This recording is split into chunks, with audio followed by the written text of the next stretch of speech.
Welcome to the Love is the Cure Foundation. Our focus is on helping families and children with cancer, but specifically, our podcast focuses on helping parents to understand some of the steps that they will go through as they help their child through their cancer journey. We thank you for listening in today, and we think it'll be an exciting conversation for everyone. Welcome, Amar. Thank you so much for being with us today. So Amar is someone who has helped us from very early on in Inigo's the early diagnosis after a metastatic brain tumor, and we had moved on to the ninth floor at Children's Hospital in Boston, and Amar was there as our medical social worker, and we were just so grateful to have her. Amar, thank you for being with us today. Yeah, thanks. We absolutely love and appreciate you. So hopefully this will just be a conversation, not necessarily between friends, but to understand what it is that you do and how you serve families and what drives your drive to help people like us. So Lindy will hit you with the first super hard question. Yeah, so we'll just let you tell us about your job title and a little bit about what you do. Okay. Well, thank you so much. I love you guys so much, and I'm so happy to be here. So my name is Amar. I am the inpatient neuroscience social worker at Boston Children's Hospital, and my job is to support families while they're in the hospital. I think that looks different to every family. So one family, the support could look like a daily check-in just to see how things are doing, make some jokes, have some conversations. The other family could need more financial support. And so then my job would be to assess what they need, where they're at, and then kind of what resources we can pull in. And then another family might need help with co-parenting, or they might have some family dynamics that add stress to the hospital. So the social workers, or my job, is to make sure that every family has their needs met, no matter what those needs are. Okay. That's me. And you manage a team of you people. Of a bunch of other social workers, right? Yes. Yes, I was recently promoted to the manager of inpatient social workers. And that just means that I get the pleasure of working closely with all the inpatient social workers and meeting with them to see what the barriers are and how we can be better at supporting our families. I love it so much. It's my favorite thing, I think. Yeah. So for you, it's a constant assessment of what parents need, and then how to fulfill those needs. Yeah, and I think with, you guys had mentioned that medical advocacy is really important, and I think that's a big part of my job, is to see how the family is understanding what's going on, and then to talk with the team to make sure that the medical team understands what the family understands, because sometimes there can be, the family's perception, the medical team's perception, and then the truth. And my job is to make sure that everyone has the same understanding and perception of what's going on. So that's a huge part of my job and the social worker's job. Good. Yeah, and I know for us that was something we needed. We needed them to understand where we were coming from, what we were dealing with, and having someone be a voice for us. Yeah. Yeah. I think Lindy and I are a little bit weird, I'm going to say, where we like to be absolutely involved with every aspect of what was going on, especially with Lindy's background as a nurse. But yeah, no, your advocacy and how you paid attention to what our particular needs were. I just want to highlight something that you said about when you first made a family. You were saying tell a couple jokes. I think that's something that built an instant rapport where we realized, oh, this is our people. Like she's here for us. So that's amazing that you do that. Is this something that you guys talk about? Well, I think every social worker brings their own personality, right? Like we're human beings. And so you bring your personality to the job. My personality, I'm sarcastic. I like to make jokes. I like to tease each other. That's just how I show love. And so, especially if I have a family who I know is going to be at the hospital for a long time, I'll kind of feel it out and see if we're going to vibe isn't the right word, but like vibe in a different kind of way. Some families are just not in that mental space to have that, kind of rapport. And then some families like you guys that kind of made the whole experience is having the jokes and just being able to talk as human beings and not just as like patient and professional. Yeah, I wanted to go back to that too. Do you see a lot of fear from families? Specifically 100%. because they Always. don't know who to trust or who to talk to. Always, yes. I think fear is something that is present in every single room, but it comes across differently. So there could be a family that's terrified, and so how they're presenting is quiet.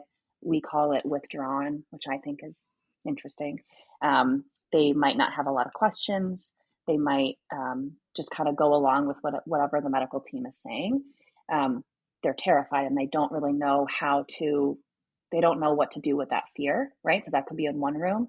And then you have another room where their fear comes across as some behavioral, explosive. So like you could have a dad that's yelling, or you could have a mom that's cursing someone out. That's fear.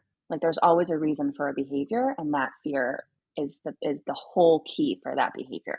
Mhm. And then I think, unfortunately, the hospital, we have to find a balance between supporting people's fear and how that presents, but also it needs to be a respectful environment for the staff. And so sometimes that's when I think me as a social worker, I'm very involved because again, I'm balancing like making sure the family feels supported, but also making sure that the staff understands and that we can kind of lead with compassion and not put up the rules and the consequences right away. Yeah. But that happens a lot. I understand these barriers are Yeah. probably very, very hard to break through, um, to get these families to understand that they are a necessary part of this team as well, and that Mhm.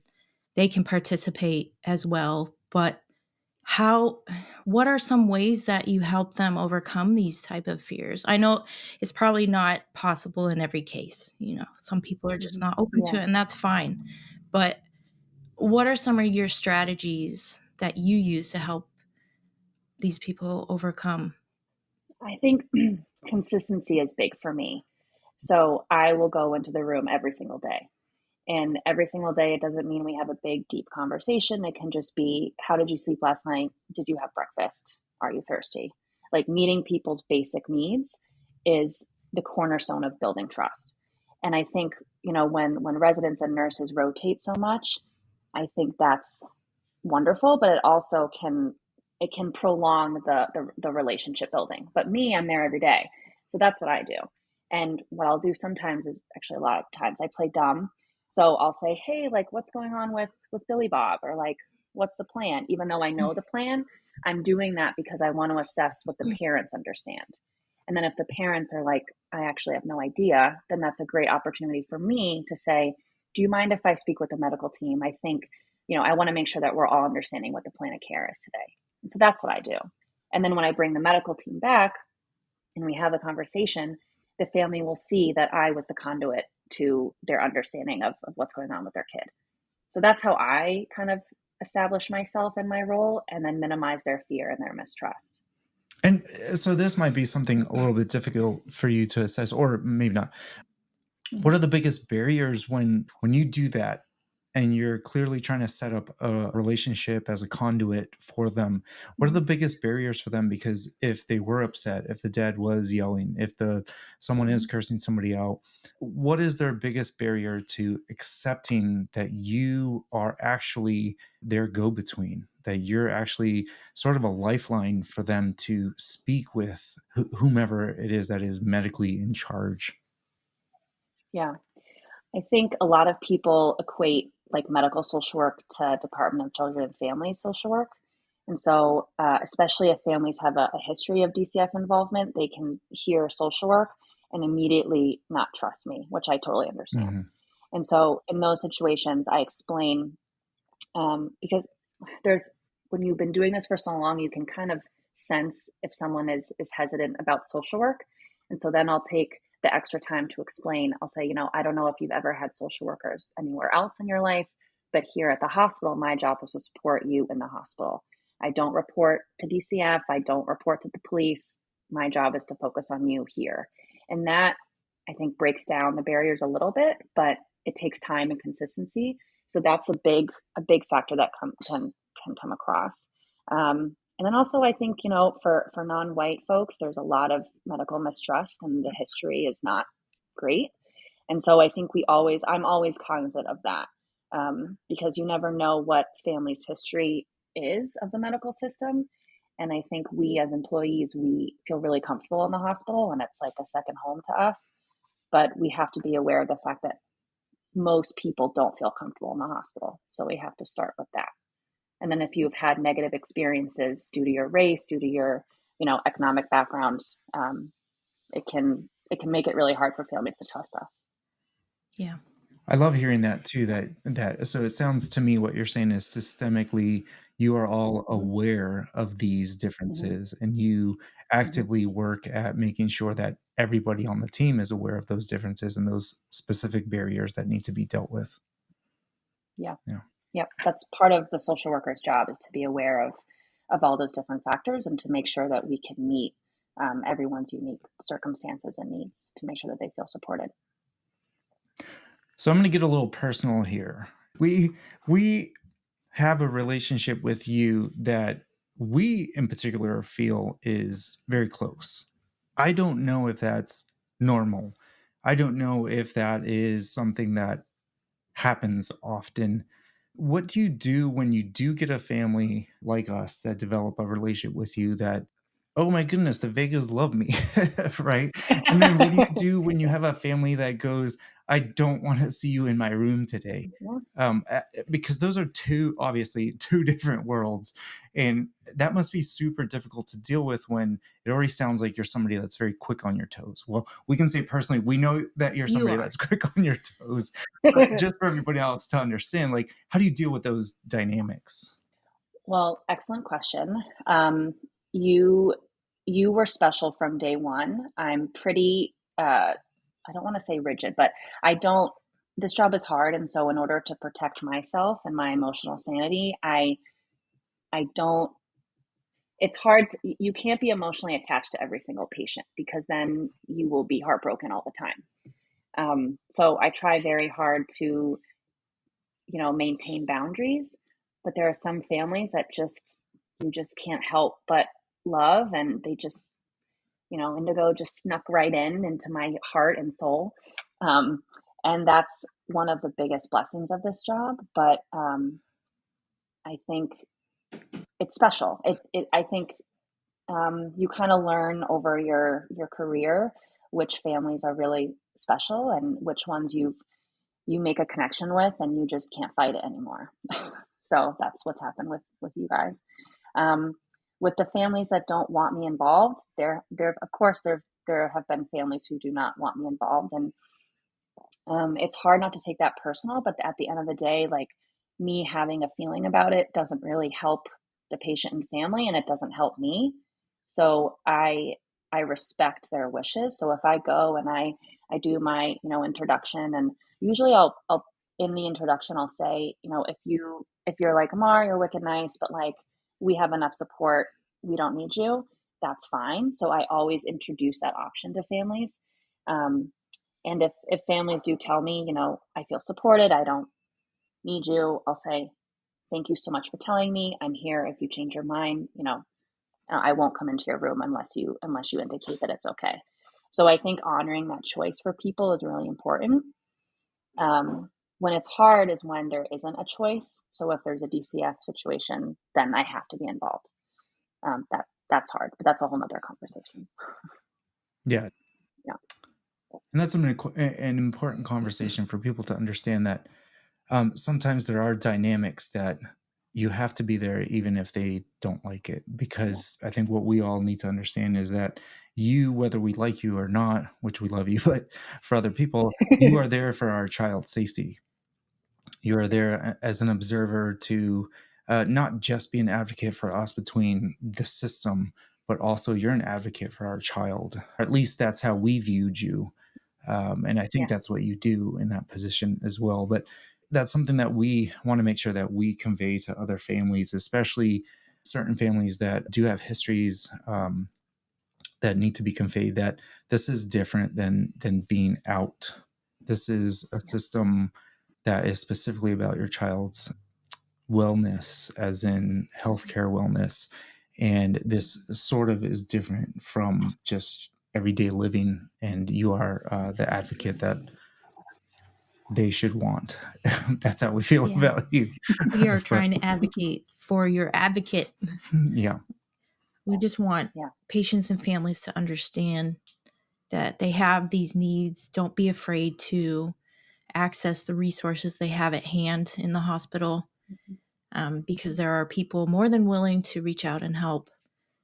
So, talking about that, let's jump into some of the specifics that you offer to families in need of care. We know what our specific needs were. Lindy and I, our specific needs were wholly on what Inigo needed and us being with him, regardless. But what are the specific needs that you look to fulfill for a family? I think there's two buckets, emotional needs and then like life logistical needs. So, like for a lot of families, it's really expensive to be in the hospital. And uh, especially if you were previously, a two-parent, two-income household, and now you're a one-income household because, the other parent is with the kid at the hospital, that is going to take a toll on you financially. And you shouldn't have to worry about finances when your child is sick in the hospital, is my personal opinion.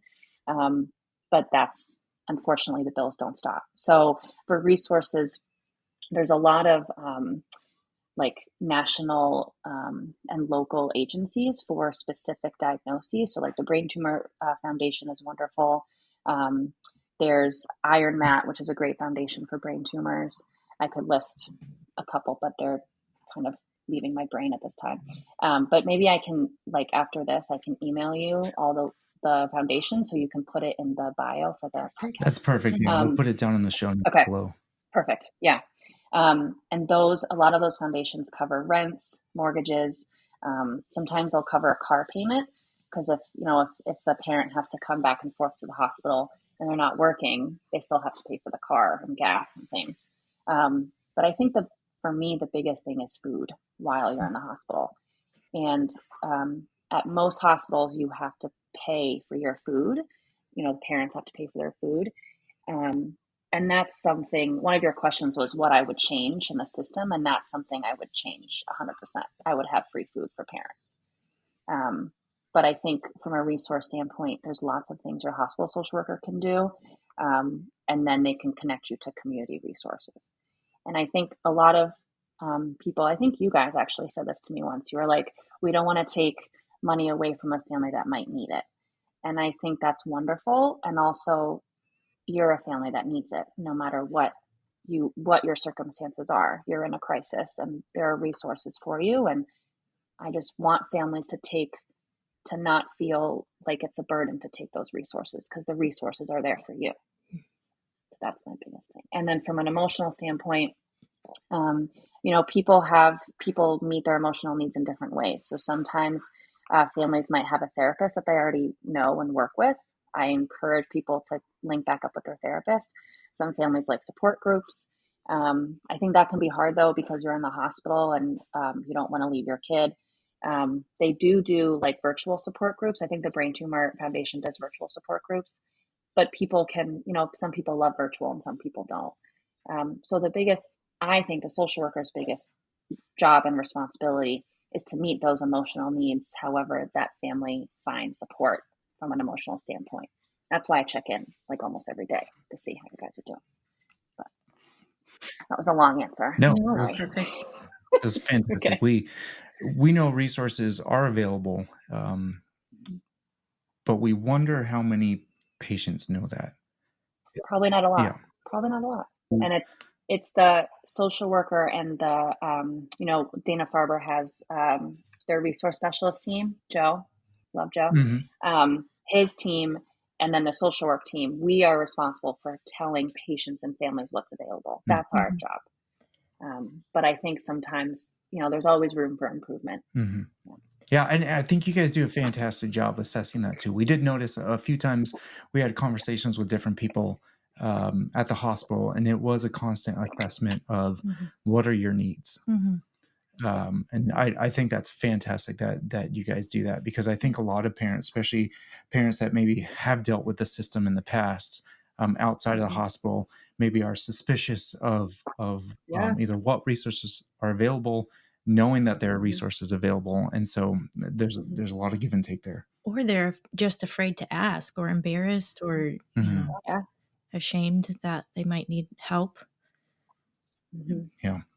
One thing we wanted to ask you on the needs thing is when you have patients that are not local, that are coming in from Mhm. other states, that are coming in from other countries, do those available help resources change? Are they different?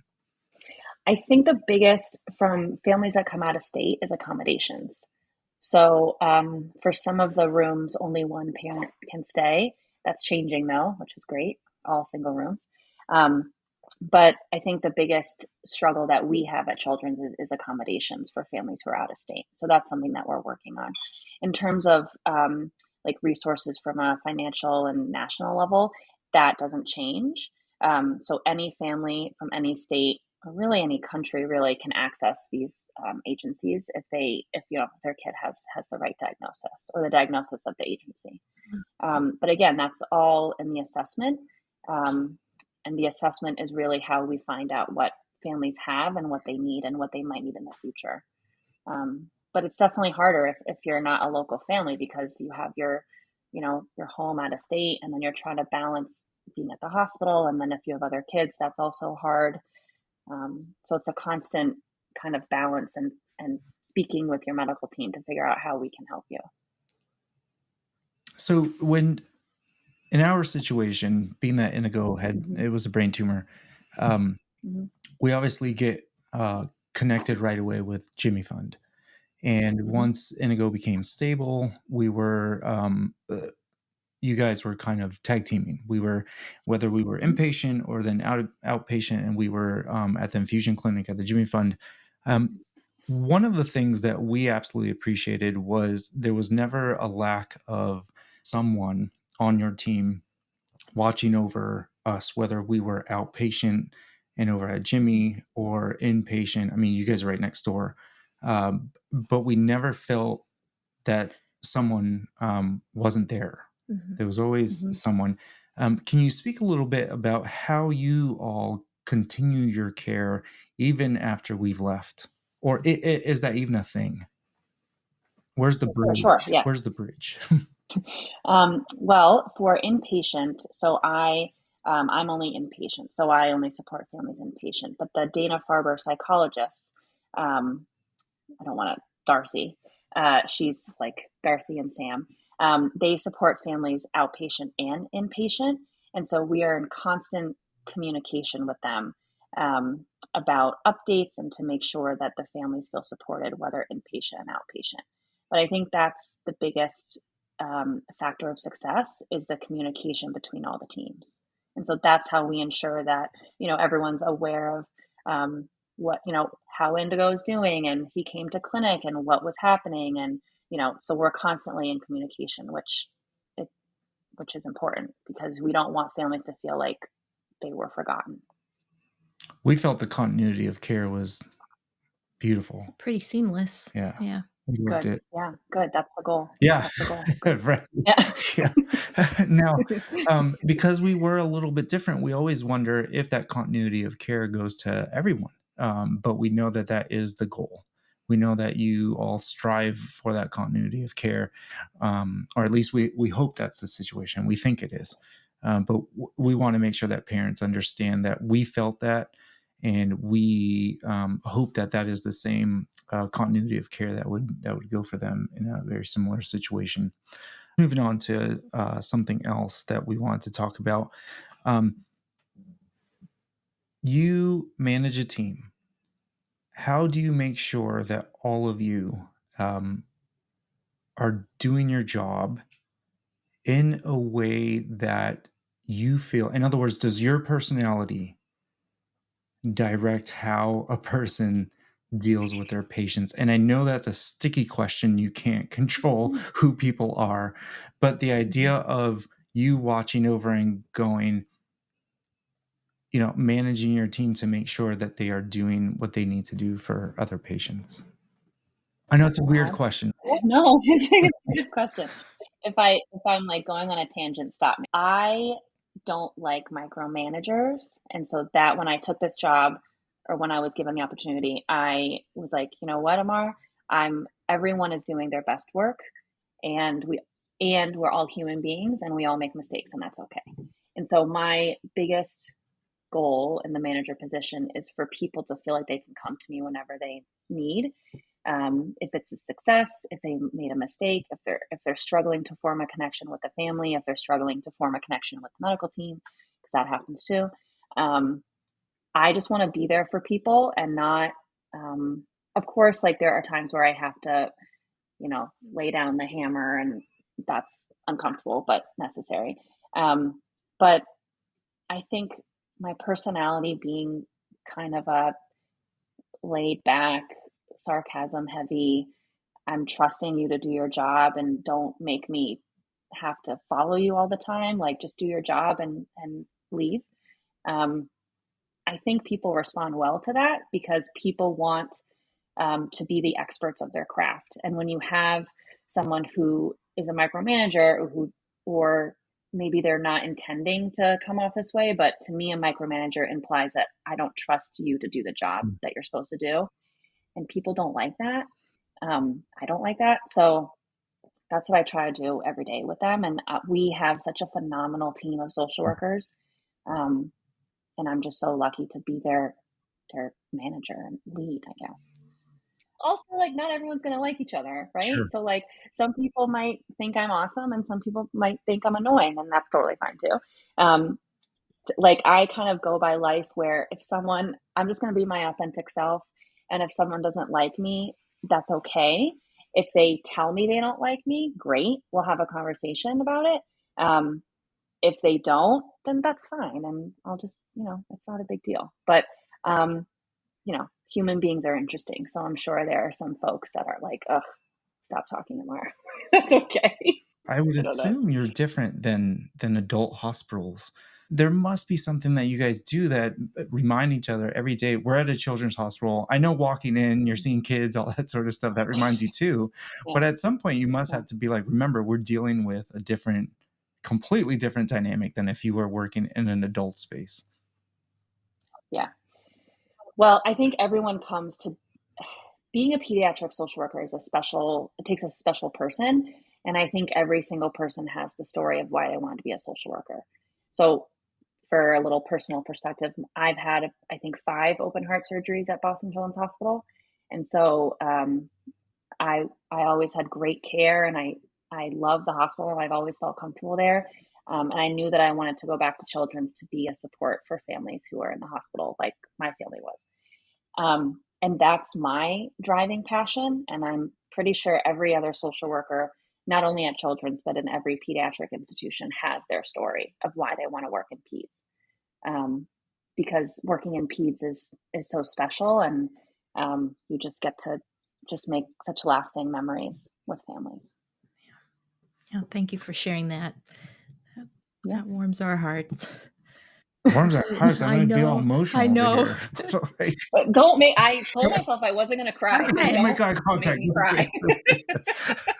We won't cry either. I'll cry after. Yeah. Hold on, I need a minute. No, okay. Also, I would never work with adults. I just find them gross. To be too adult. And yes. Yeah. I don't want to work with adults ever. So social workers that work with adults are special and social workers that work in peds are special. We agree. Absolutely. Yeah. You found your niche. Oh, it's such a good place. And it's a place that needs good people that are advocates for kids. Kids just deserve it all, especially as they go through these sorts of things. But we have absolutely appreciated how your team has dealt with us as we've gone through the different stages of Inigo's illness. Each stage was different, and what we needed was different from you. When we first got there, completely new environment, completely new people. We didn't know who we could trust, who was going to be an advocate for us, all that sort of stuff. Then you had the sort of middle section when we're dealing with, all right, we've finally found some medical stability, but we're dealing with now systemic chemotherapy or, that sort of stuff. And that's more long-term process. And then of course we get to the end of the show. I don't know how else to put it, but we're working on landing the plane with him, and we needed you as a different social worker in that stage. And so it's really interesting how each stage you were able to adapt and know what we needed as a family, and that's what we found really special. Because we need parents to understand this isn't going to be the same journey all across. You're going to have different stages of your child's journey, and you want your teams, you want your social workers to understand how to help you through each one of those stages. So we absolutely loved how you helped us navigate those stages. And once again, personally, in our landing of the plane stage, we had some very serious decisions to make. We had some very serious things that were happening and going on. And you helped walk us through that. You also advocated very strongly for us in specific situations that happened. And that's exactly what we needed from you as an advocate. And it was wonderful. And we hope that other patients are able to experience that same thing. But parents absolutely need to understand that their child's care through something like this is going to have different stages. And we as parents need to understand that, because your teams are going to help you through those stages in different ways, because you're going to need different things. So Yeah. sorry, I know that was a No. lot. Did you want to say No, something? no. Just Amar made me emotional. So It's okay. Sorry. Well, I think, it's not about us, but when patients go through different stages and families go through different stages, so do we. Which is, this job is so hard because, um, it's just hard to watch, and it's hard to watch people struggle, and it's hard. And so I think helping families makes my job worth it. And again, it's not about me, but I think that it's just a really hard thing to, it's a hard and beautiful thing to be there for a family, and to be there for a kid who's going through the worst thing ever. It is. It is. I don't know how you guys do it, but it's incredible. On that note, we when Inigo was first diagnosed and we were in the ICU, and Inigo had tumor resection surgery, and we were trying to get him medically stable to even be able to make it up onto the neuro-oncology floor. And that took us about 3.5 weeks, almost 4 weeks to get up there. So it was a journey for us. It was a situation where the clock ran out on allowing parents to stay with their child in the ICU. And being that clock runs out at a certain time, and I just want to, full disclosure for parents, there are certain places where you are only given a certain amount of time. Our case is very critical, and especially with Indigo falling into posterior fossa syndrome 3 days after his surgery, Lindy and I ended up in a situation where we were anxious about each day being our last day with our son. And we were not going to leave him. What do you do, and what does the social work team do with parents that go, wait a second, you're telling me I have to leave my child that may not make it through today? What do you do with parents like that when they go, I'm not leaving? I say, okay, I can't. I, there's wherever your child is, whatever hospital there is a policy about visitors, right? But then there's also a policy about parental rights and access to your child. So the hospital cannot kick you out of the hospital because visiting hours are over if you are the legal guardian of your child. So they can remove you if you're threatening people or hitting people or being, behaviorally unwell. But I think for families to understand that if you don't want to leave your child, talk to the social worker, and you I can't speak to every hospital, but at Children's, like if I have a family that says I'm not leaving, then they're not leaving. And then the social worker will tell the medical team, tell charge nurse, hey, they're not leaving. I completely understand why they're not leaving. If this was your child, you would absolutely not leave either. Like we have to find a creative solution here. And I understand that it might go against the policy, but our job is to support patients and families, not policies. So I think um, I think a lot of times families don't speak up because they're afraid of kind of like being quote unquote difficult, um, by going against the rules or whatever. But at the same time, that's your kid. And if you don't want to leave the hospital, don't leave the hospital. We'll find out a way. I'm so That's glad good you said it that advice. way. We feel it's so important for people to understand that. But I want to reiterate something that you said there. As parents, we need to be aware Mhm. that we will get better advocacy and care if we can remain stable. And I think that's 100,000,000%. yeah. Yes. Okay. I think It that shouldn't have to be that way. yeah. I think it's something that really, Yeah. really needs to be driven home is that Yes. you are not going to help yourself by losing your mind. Right. Yeah. and No. and it's not that you're wrong for losing your mind. Like Mhm. you should absolutely lose your mind because you're losing your child. But Mhm. um you will get the assistance that you need if you are able to lock it up. Yeah. Right? Maintain your composure. Yeah. Yeah.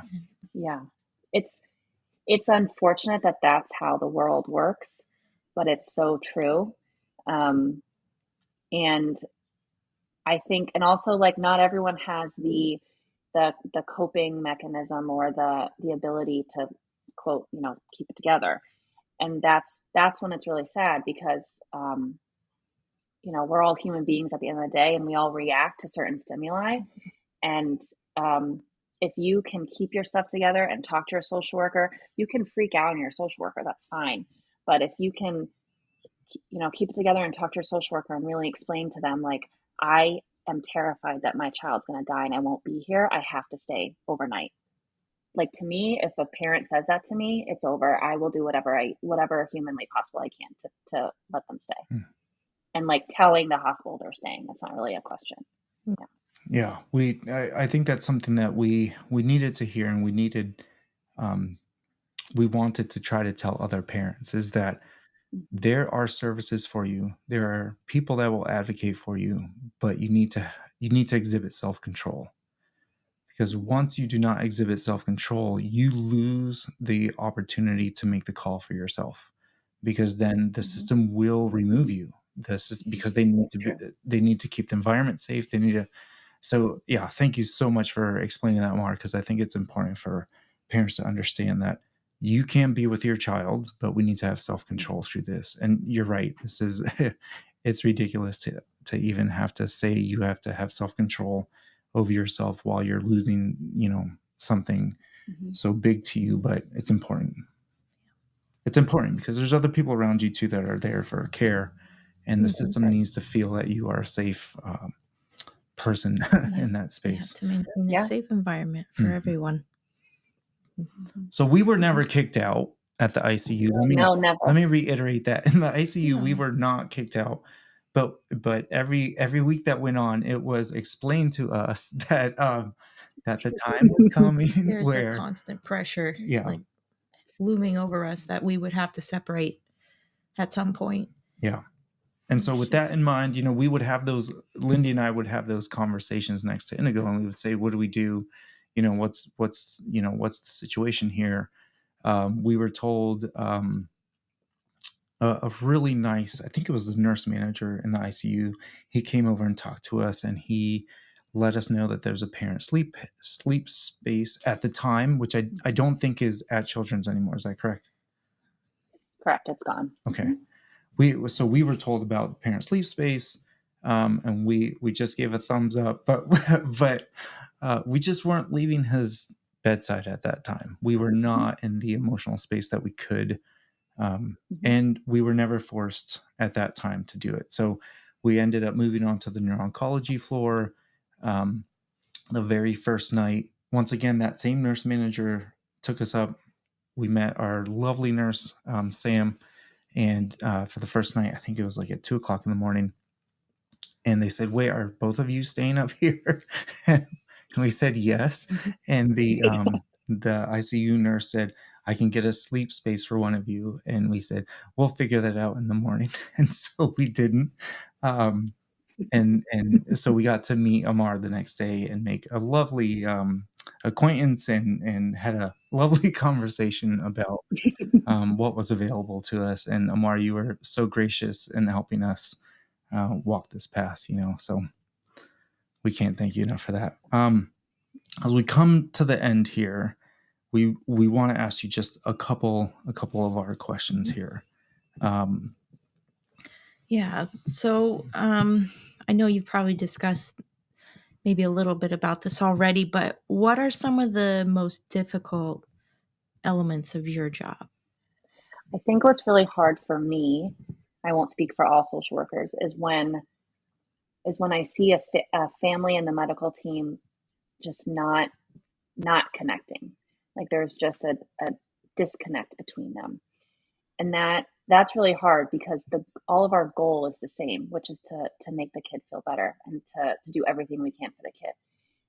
But what's really hard for me is when the parents and the medical team just are not connecting, and that breaks my heart because if it just adds so much more stress and so much more, I don't want to say toxicity, but it can't, it can be.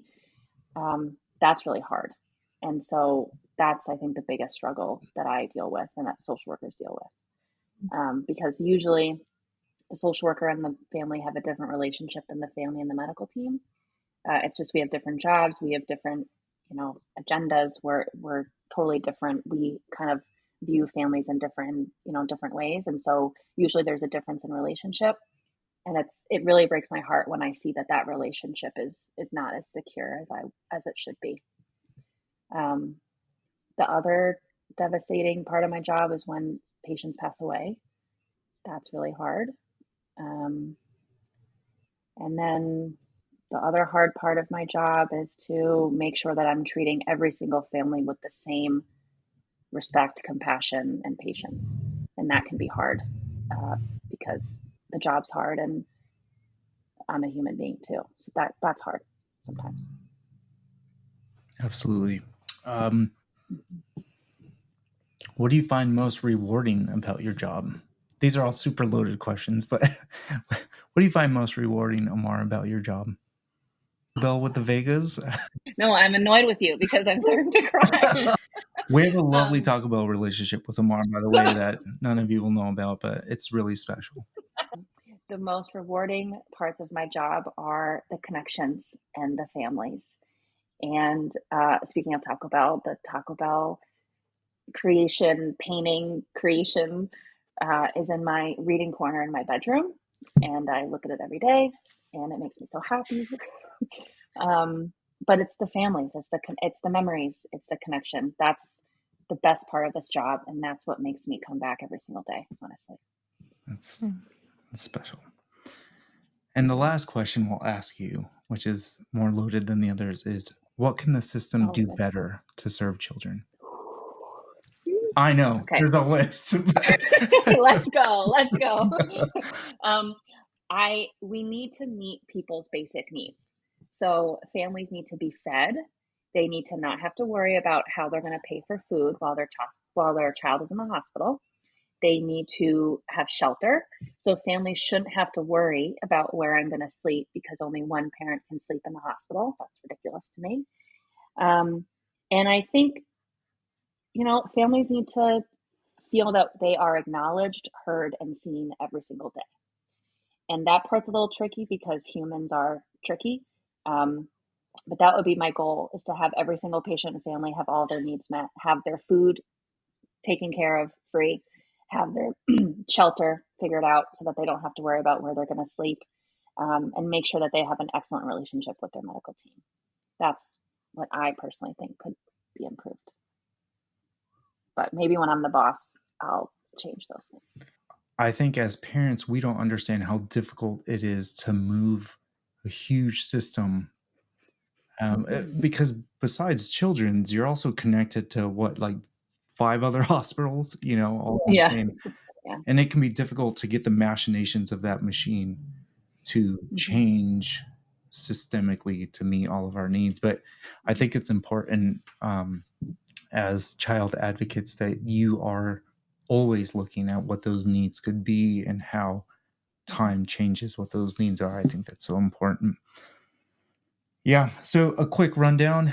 Um, find your social worker on whatever floor you end up. If you're on intake in the ED, in the emergency department, if you're in the ICU, wherever it Mhm. is that you are at, and you feel that you need someone to speak to about the system, go find your social Mhm. worker. Ask your nurse for your social worker. They're going to be your lifeline to the things that you didn't even know or You realize that you needed, yeah. needed. Yeah. Absolutely. And that's what Amar was for us. Mhm. That's what the social workers on the other floors were for us.